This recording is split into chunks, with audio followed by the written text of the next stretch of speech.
Muchísimas gracias, diputado local de Morena en la Ciudad de México. Muy buenas tardes, don Héctor. Muchas gracias. Muy buenas tardes. Un gusto estar con ustedes de nuevo. Gracias. Muchísimas gracias. Bueno, la pregunta es a Morena, si Morena ha aprendido la lección. Es decir, si Lili Téllez significó, para empezar, o provocó al interior de Morena una reflexión con respecto a quienes se invitan, y si Morena ha aprendido la lección de lo que significa no verificar bien de qué se trata un personaje, pues como Lili Téllez o como cualquier otro, que tienen claras inclinaciones muy definidas previo a que se les invitara. Bueno, es difícil decir que una organización de esta envergadura y de esta tradición pueda aprender una lección como esta, porque lo que ocurre con estos casos es fruto justamente de los manejos políticos de los partidos. Hay momentos en los partidos en que hay dudas sobre la posibilidad de la victoria, por ejemplo. Eso fue lo que ocurrió en 2018. Yo recuerdo que permanentemente estábamos transidos por la pregunta de ¿será suficiente? ¿Con lo que tenemos ya será suficiente? Y siempre había alguien que decía, bueno, sumemos además a fulana, a sutano, a tal personaje que puede atraer votación, etc. Y en una situación como esa siempre hay una especie de pragmatismo flotante que conduce a seleccionar o a admitir este tipo de personajes. En el caso de Lili Téllez en particular, no era previsible la verdad de las cosas que terminara como terminó, porque en el momento en que ella fue, por decirlo así, llamada, sugerida, porque no fue Andrés Manuel quien la propuso, esa es la verdad, aunque él habla como de que él la propuso, en realidad fue otro personaje. Él aceptó que participara. Alfonso Durazo. Alfonso Durazo, sí, sin duda alguna, pero incluso yo platiqué con ella, la única vez que platiqué, solo platicamos una vez en una reunión, un cumpleaños de un amigo mutuo, querido Martí Batres, en donde había políticos, Porfirio Muñoz Ledo, la maestra Ifigenia, etcétera, Paco Ignacio Taibo, toda la variedad del movimiento, digamos, y ahí estaba ella. Ahí la conocí y me la presentaron nos quedamos platicando de una muy buena manera y me pareció una persona que aparentemente estaba muy clara en cuál era su papel en el movimiento y eventualmente en la etapa, digamos, de legislatura de Morena, etcétera. E incluso insistía en que ella iba a cumplir su papel y se iba a retirar. Yo incluso le insinué, bueno, estudie usted la situación, a lo mejor puede permanecer más tiempo, etc. Bueno, dejé de verla y empezó esta. Ahora sí, una deriva ético-política muy, muy grave, muy acentuada, algo verdaderamente tremendo, a tal punto que recibíamos unas presiones bárbaras de los miembros de la Comisión de Honestidad y Justicia, diciéndonos, hombre, esta mujer ya no es de Morena, no está planteando las cosas que convienen a Morena, constantemente critica las bases mismas del partido, etc. Bueno, hasta que hubo un momento en que la comisión tomó la decisión de hacer una solicitud que ya se había hecho en 2 casos con mucho éxito. Esa solicitud no fue expulsarla porque no era miembro del partido. Tampoco fue suspenderle su carácter de legisladora, porque eso no lo puede hacer nadie porque fue electa con votos, sino la separación de la bancada. Eso fue lo que se solicitó. Y se había hecho ya en Puebla con un personaje muy extraño, no sé si lo recuerdan, Héctor Alonso Granados, que hizo unas declaraciones terribles sobre las mujeres, sí, misógeno, como tremendo, una cosa muy vergonzosa, no me atrevo ni a repetir lo que dijo.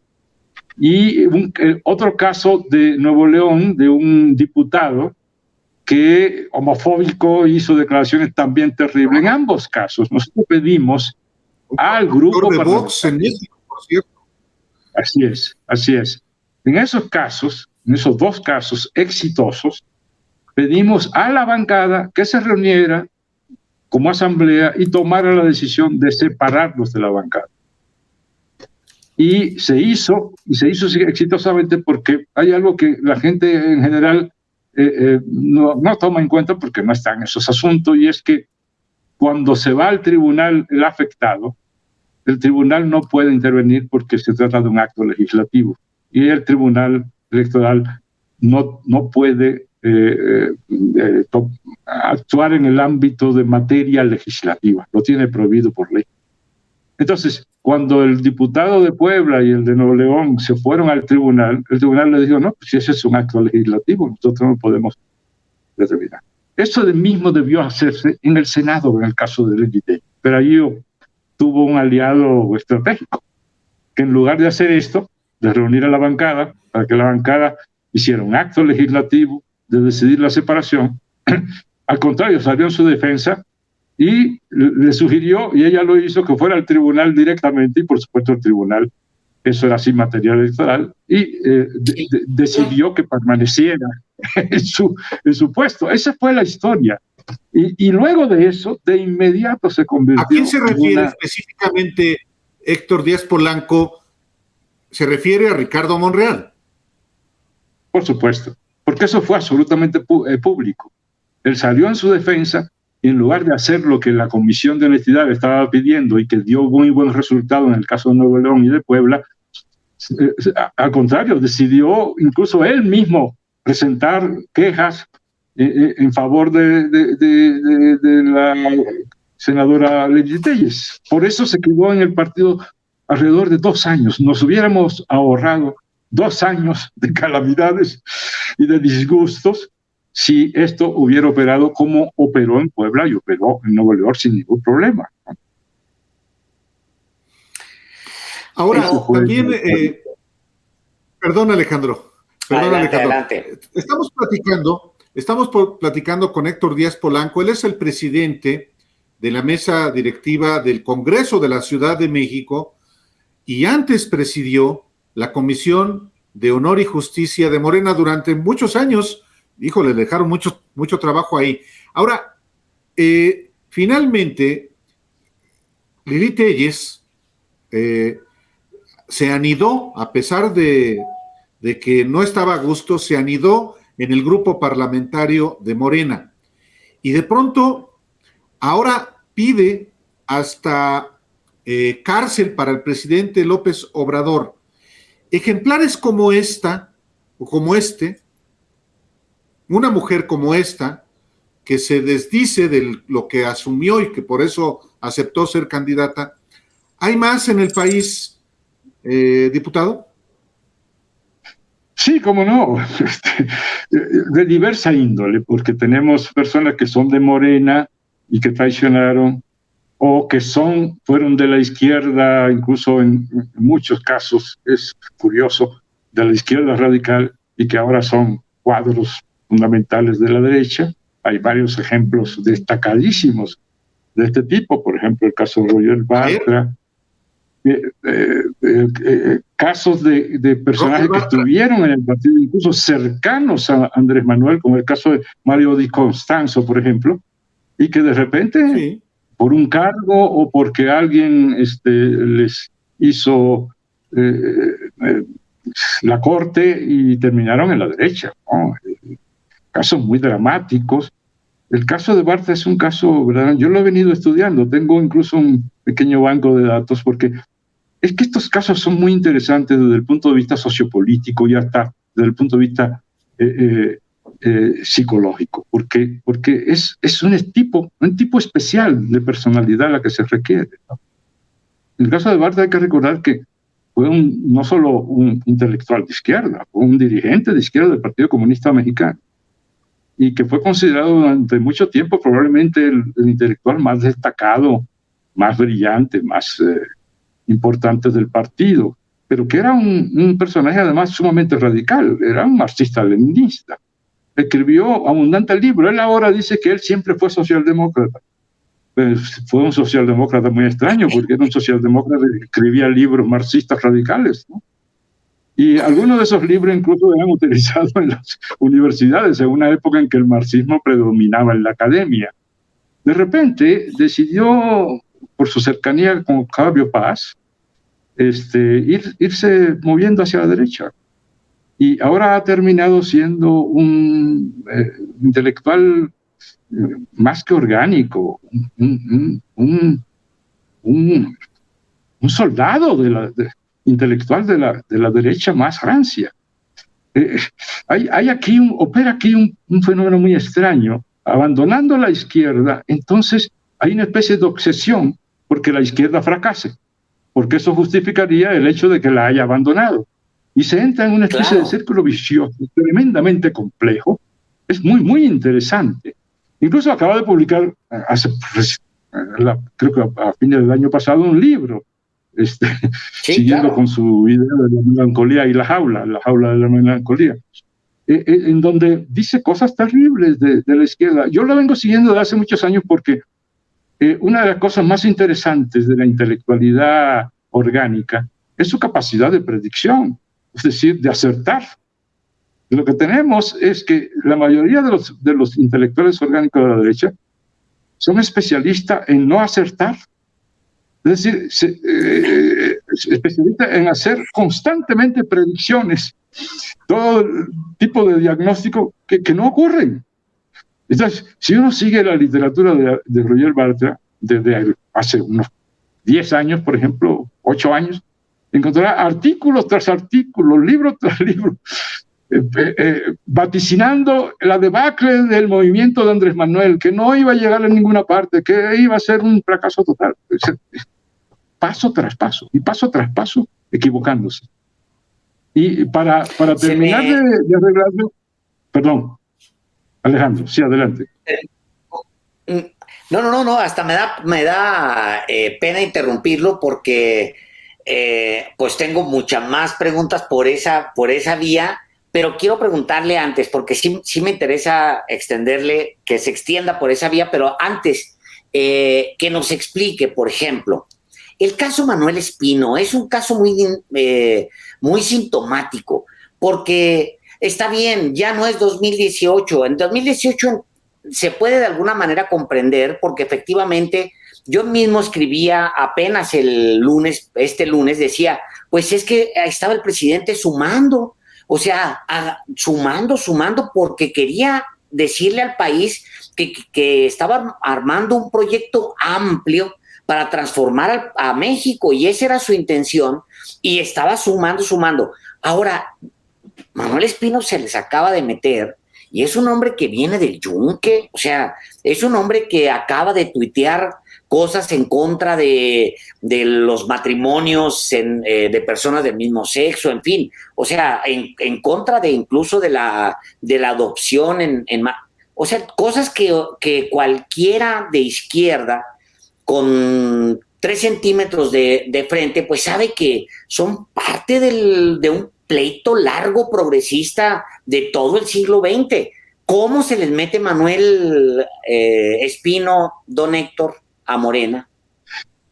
Bueno, hay que admitir en primer lugar que las visiones pragmáticas todavía están bien asentadas en Morena, y tienen fuerza y tienen posibilidad de tomar decisiones. Pero por otra parte hay que admitir también que Morena en ese sentido es una organización todavía extraordinaria, salvable, porque sí hay posibilidad de echar abajo esto, como ocurrió exactamente con el señor Espino. El señor Espino se acercó, luego se afilió y luego quiso ser candidato. Y no lo logró, entre otras cosas, porque hubieron voces, yo me incluyo en esa lista, que dijimos abierta y tajantemente, por ningún motivo. Todo tiene un límite. Es decir, un personaje que tiene esa trayectoria.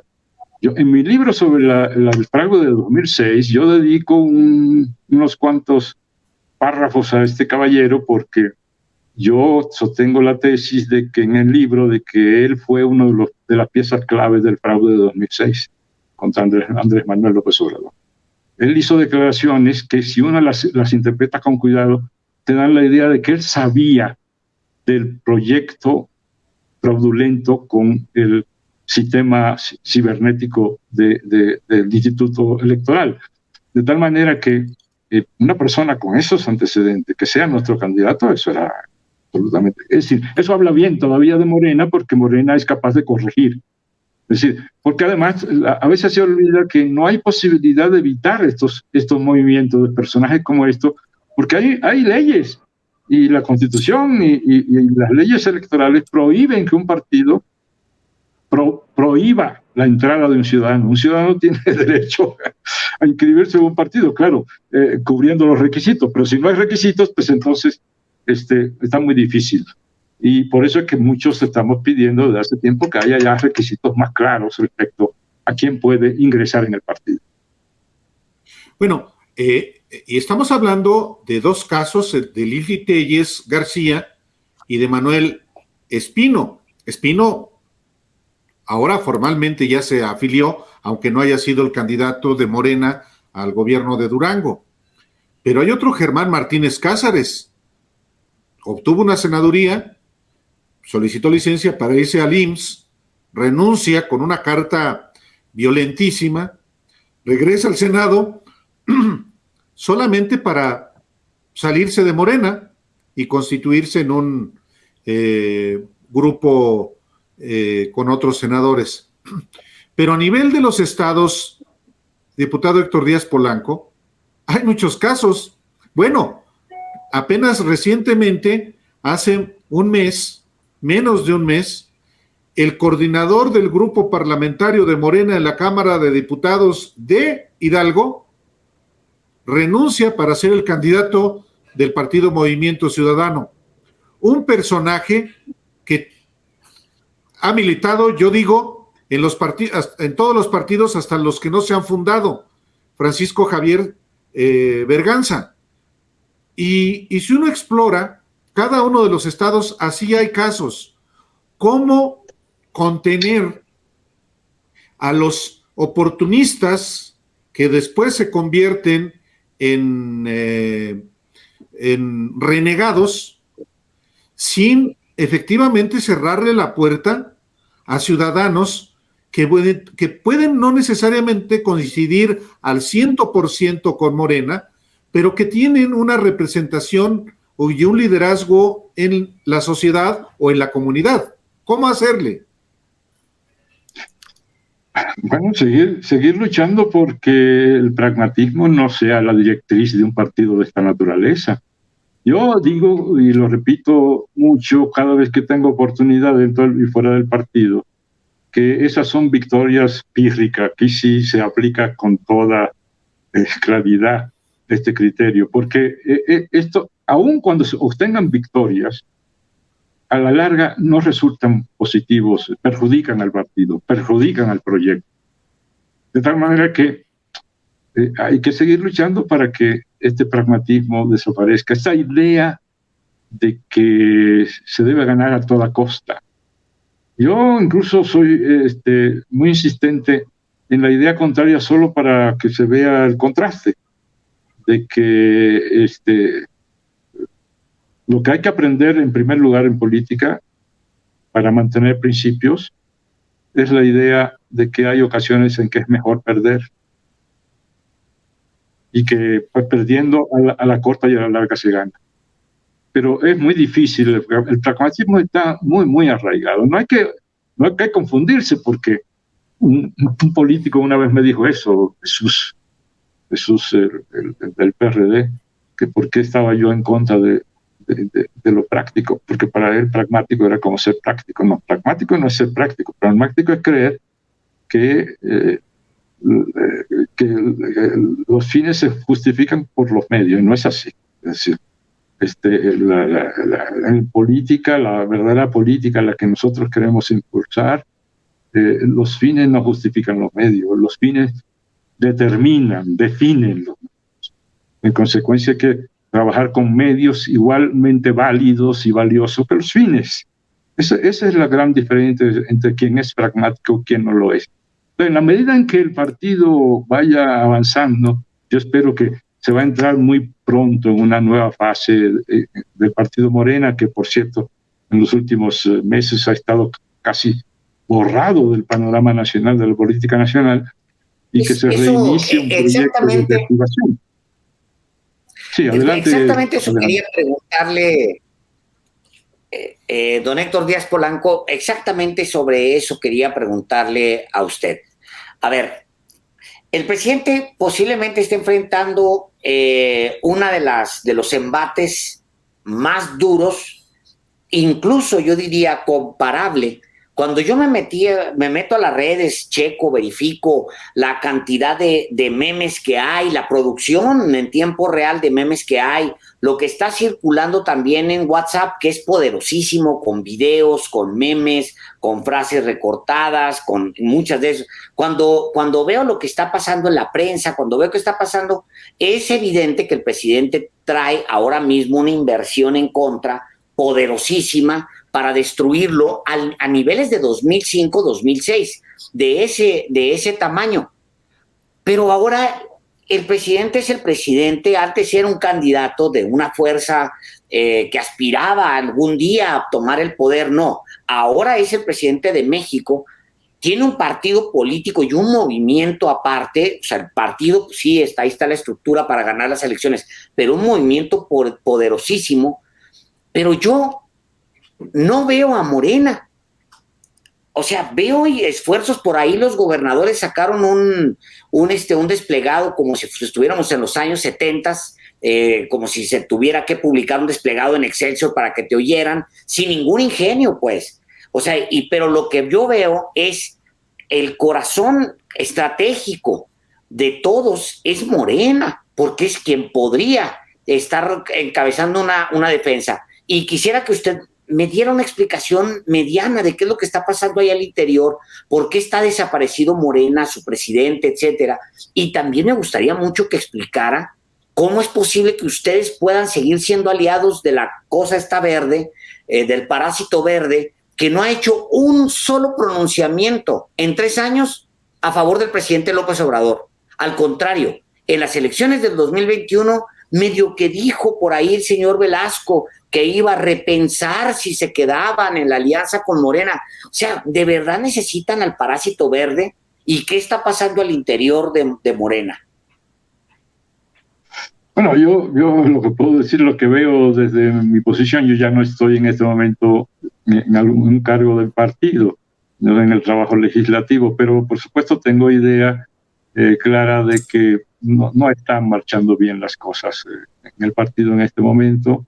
Hay un reflujo enorme, hay poca claridad sobre la estrategia a seguir, hay poca movilización política. Por supuesto que entendemos que seguimos todavía en la época de la pandemia, pero yo creo que se podría haber hecho mucho más. Y eso es, digamos, por hablar del mundo real. Pero en el otro mundo, el mundo paralelo, que cada vez es más importante, que es el mundo virtual, ahí sí, francamente, nuestra situación es verdaderamente catastrófica. Fíjate que hubo una fase muy interesante a raíz de la fase anterior al 2018, en donde fue fabulosa la tarea de la izquierda y particularmente del Movimiento de Regeneración Nacional en las redes. Los reyes de las redes manejaron muy bien los procesos y, francamente, no pudo hacer nada la derecha, no tuvo nada que hacer. Fueron derrotados en el mundo real y en el mundo virtual. En este momento yo creo que en el mundo virtual nos está ganando la partida a la derecha. Pero claro, se puede alegar que eso se debe a que nosotros no tenemos recursos del mismo tamaño para invertir, etcétera. Eso es verdad, están invirtiendo chorros de millones de pesos. Mucho, mucho dinero. La jornada sacó en su primera plana que estaban invirtiendo 7 millones a la semana, o sea, un promedio de 1 millón de pesos diarios. Yo creo que se quedó corta. Yo creo que mucho más, porque esto suma no solamente estas estructuras que ya construyó la derecha para crear ejércitos de bots, sino que incluye también estructuras de los poderes fácticos empresariales, etcétera, que están poniendo lo suyo. Es un verdadero ejército y que le permite dar al menos un golpe de efecto, como el caso de las casas de Houston, aunque a mi juicio, lo quiero aclarar, era un caso sin fundamento suficiente y penoso que se haya lanzado al aire. Y en segundo lugar, en este momento, a mi juicio, se está, como dijo Marx, todo lo sólido se disuelve en el aire, pues toda esta información se está disolviendo en el aire y se le está cayendo el caso. Se está viendo clarísimamente que fue un caso montado para perjudicar no al hijo mayor del presidente, sino al presidente y al proyecto de transformación. Entonces, se puede decir todo esto, decía yo, pero bueno, se supone que hay una diferencia entre ellos y nosotros.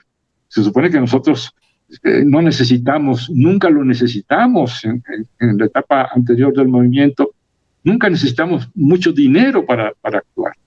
Lo único, el gran secreto de Morena como movimiento fue el aprovechamiento de la fuerza de trabajo, del entusiasmo y la dedicación de la gente.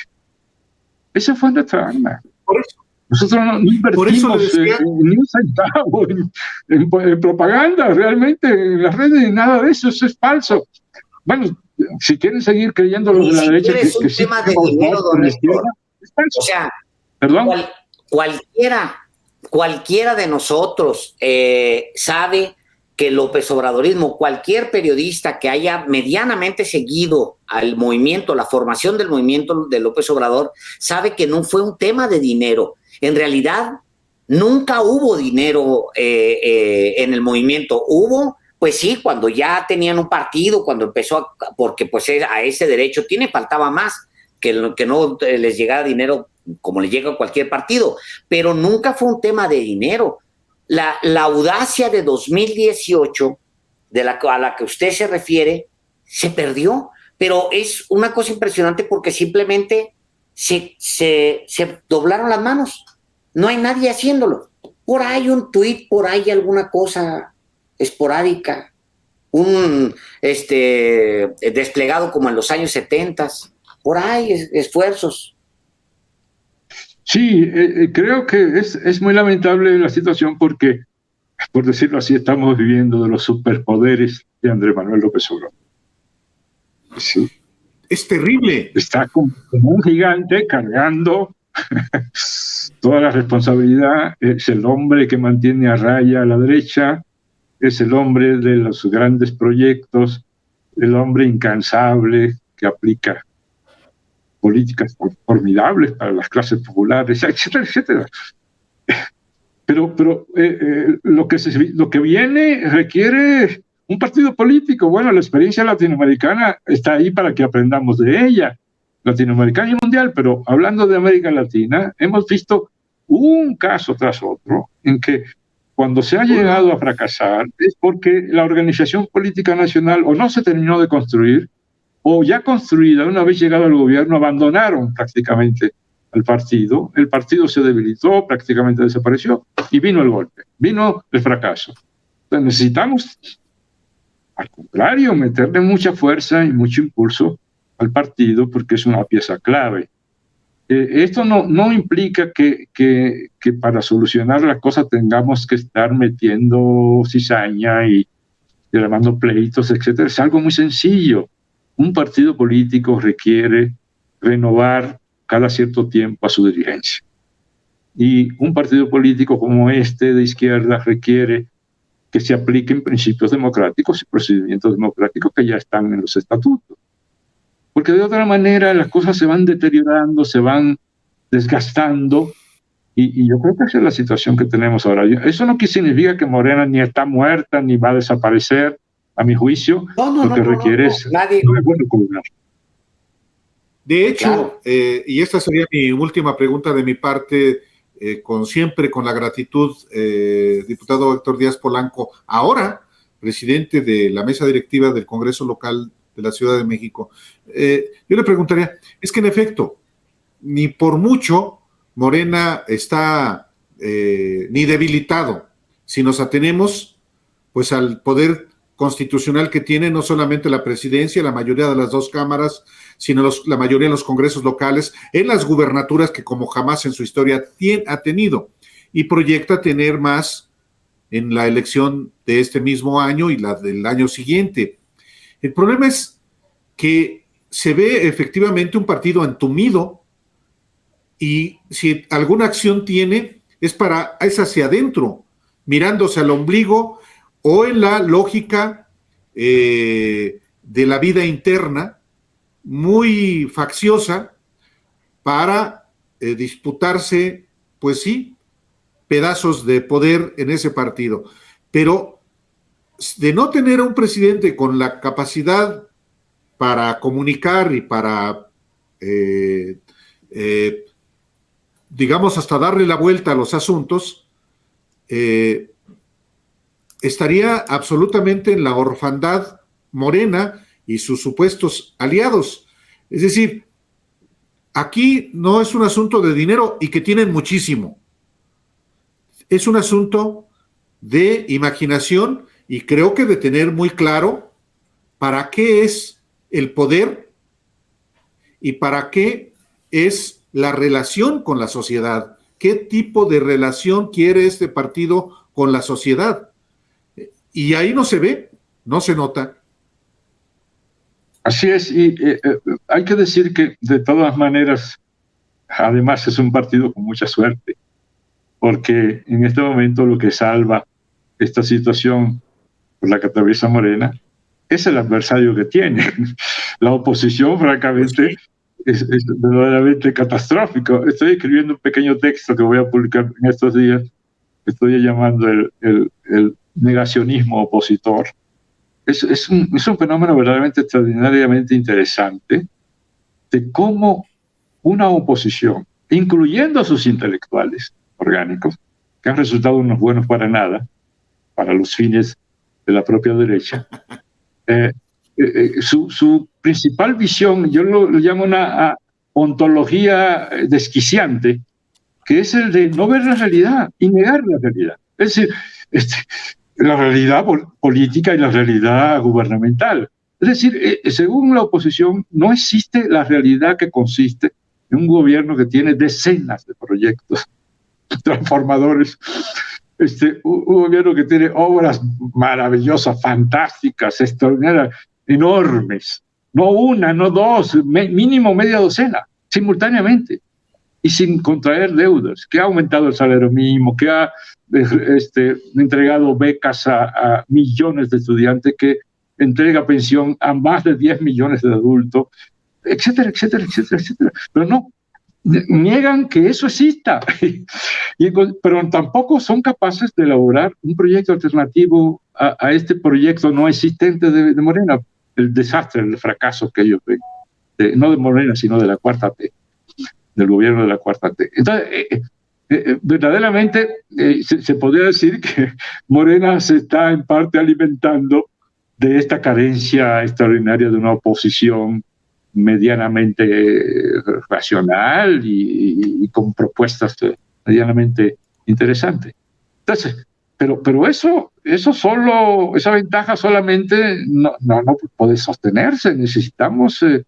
Tenemos dos grandes desafíos en puerta, uno inmediato este año, con 6 gubernaturas.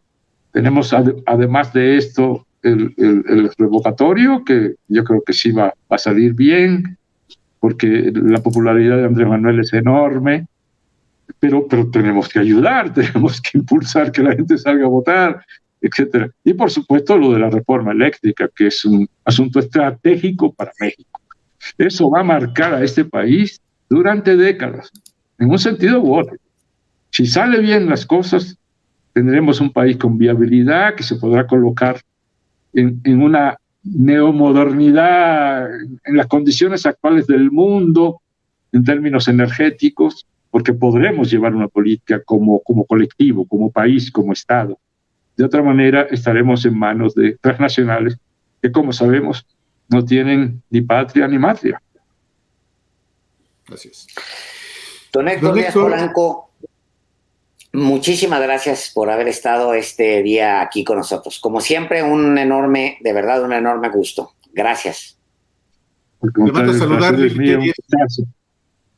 Órale.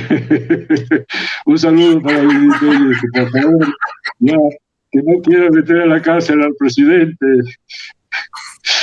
El presidente gracias. Ocuparse de esas cosas. Buenas tardes. Gracias. Gracias.